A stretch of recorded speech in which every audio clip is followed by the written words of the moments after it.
Yeah, and just in, right now we are getting our first look at the police body camera video from the night of the crash there in March that led to her arrest. Take a look as officers try to question Huger on the scene. Yeah. How much are you drinking? Talk to my husband. Okay. Can I talk with him? I can't talk to your husband. He's not really involved in this incident. He can help me translate or get you to cooperate. He is. Okay. He is. You okay? How much you drink tonight? How much? Hey, are you good? I'm good. I'm just saying, you know, they're assuming that you had more than you should have, and I'm assuming that you had like a couple of beers or something like that. Yes, that's all I had. But you had a couple of beers. Sir, that's my assumption. Okay. I don't know for sure. I wasn't with her. Okay. I know. That's why I'm trying to communicate with her. Yeah. Hey, Scandal Squad. Welcome back to the channel, Celebrity ScandaLust. Please hit that like button. Please get those likes up, you guys. So we are going to get into Karen Huger admitting that she is a drug addict as well as an alcoholic. Shout out to her for admitting something like this. Shout out to her bravery for being so transparent. I know it's probably very hard for her to admit something like this, especially being part of the cast, the RHOP cast that she's a part of. So we're going to get into this article, and what I'm going to say is I wish her the best, but also she's facing sentencing tomorrow, and she may have to do some jail time. And what I'm going to say is I really feel for her, but after 4 incidents, like this is the 4th one, it's time for her to really face some serious consequences, because as a parent, this is the one thing that a lot of us fear, like mothers get into drunk driving. This is the one thing, you're too old and you should be too wise to continue to do something like this. So when you're putting people's lives in jeopardy like this, yeah, I'm going to have to side with the people that want to see you behind bars. Just for a minute. But y'all jump in the comments after it's over and let me know your thoughts. Now let's get into this mess. Karen Huger is in some serious hot water, and she's pulling out all the stops to avoid doing time. The Real Housewives of Potomac star is asking a Maryland judge to go easy on her after being convicted of driving under the influence. According to Karen, the stress of losing her parents, the pressures of reality TV, and an increased reliance on antidepressants all contributed to the moment that led her to crash her Maserati into a tree. She was found guilty in December 2024 on charges of DUI, negligent driving, and failing to control her speed. One charge, reckless driving, was dropped, but that didn't make things any less serious. Her legal team is working overtime to explain how Karen found herself in this mess, arguing that it wasn't just alcohol that played a role in her impaired driving, but a mix of medication and emotional distress. Karen's new lawyers, who took over after she ditched her previous defense team, claim she had no idea how impaired she was that night until she saw the police body cam footage in court. That moment was apparently so shocking to her that it pushed her to seek treatment, something she hadn't done before the trial. They argue that her increasing antidepressant use, which started after she was assaulted in college and escalated following the death of her parents, may have affected her judgment more than she realized. Karen's explanation goes deep into her personal struggles. She lost her mother in 2017 and her father less than a year later. She describes the pain of those losses as devastating, saying they likely pushed her toward decisions that led to this legal nightmare. On top of that, she says the stress of being in the public eye and trying to be a responsible leader on rhop only made things worse.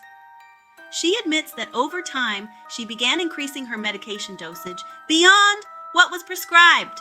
At the same time, she continued drinking socially, believing she could still handle alcohol in moderation. But the combination may have had stronger effects than she realized, leading to what happened that night in March 2024. Karen says she had dinner with a friend and drank champagne that evening. Looking back, she now worries that the mix of alcohol and her medication impaired her ability to assess whether she was fit to drive. She says the wake-up call didn't come until trial, where she was forced to sit and watch the footage of herself during the arrest. That, she says, was when reality hit, and she realized she needed to make a real change. While Karen is making the case that she's taking accountability and working to better herself, prosecutors aren't buying it. They argue that her efforts only started after she was convicted, not before. They also point out that Karen has a history with DUI offenses, having 2 prior convictions and a 3rd charge that was pled down to reckless driving. They're also calling out what they see as a half-hearted attempt at rehabilitation before her trial. Instead of entering a treatment program, Karen took a trip to Miraval Resort in Arizona, which her previous lawyers tried to pass off as a holistic wellness program. The prosecution isn't having it, calling Miraval nothing more than a luxury spa, not an actual rehab or counseling center. Even after being convicted, prosecutors argue that Karen only sought proper treatment to gain sympathy from the court. They believe she should face real consequences for her actions. Their recommendation? A 2-year sentence with all but 6 months suspended, meaning she'd serve half a year behind bars, followed by probation. They also want her to have a breathalyzer interlock device installed in any car she drives and attend a Mothers Against Drunk Driving Victim Impact Panel. Now it's up to the judge to decide whether Karen's plea for mercy will work or if the prosecution's argument for jail time will win out. Her sentencing is set for February 25th, 2025, and with her history of DUIs, the court might not be willing to let her off easy this time. Karen's legal troubles have turned into a full-blown reality TV drama, with fans and critics watching closely to see what happens next. While she insists she's taking steps to change, prosecutors are pushing back, arguing that she only got serious about recovery once she had no other choice. Whether she ends up behind bars or walks away with probation, this case has already left a mark on her reputation and could impact her future on the Real Housewives of Potomac. For now, Karen is holding on to hope that the judge will see her side of the story. But with her past record and the prosecution calling her out for what they see as last-minute damage control, she might be facing a much tougher road ahead than she expected. Real Housewives of Potomac star Karen Huger is scheduled to be sentenced following her recent DUI conviction, and according to a new report, the Grand Dame is blaming her reckless activity on her anti-depressant medication. According to court documents obtained by In Touch, Karen, who will be sentenced later today, is begging them just to hand her a light sentence. Ms. Huger's mother died on Thanksgiving morning in 2017 of kidney failure and sepsis. Her father died 7 months later on June 28, 2018, from the complications of Alzheimer's and of a broken heart, her attorneys wrote. On the show, Karen blamed her drinking on the loss of her parents, but prosecutors have pointed out that the reality star is now on her 4th DUI.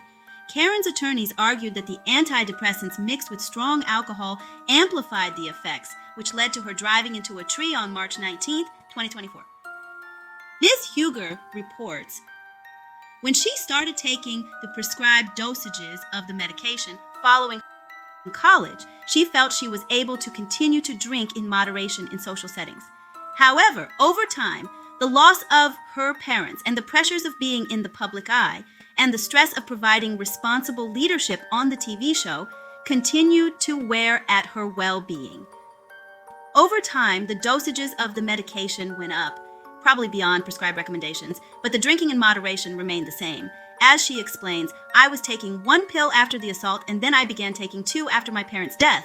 I appeared to be in control and had no noticeable issues that I was aware of.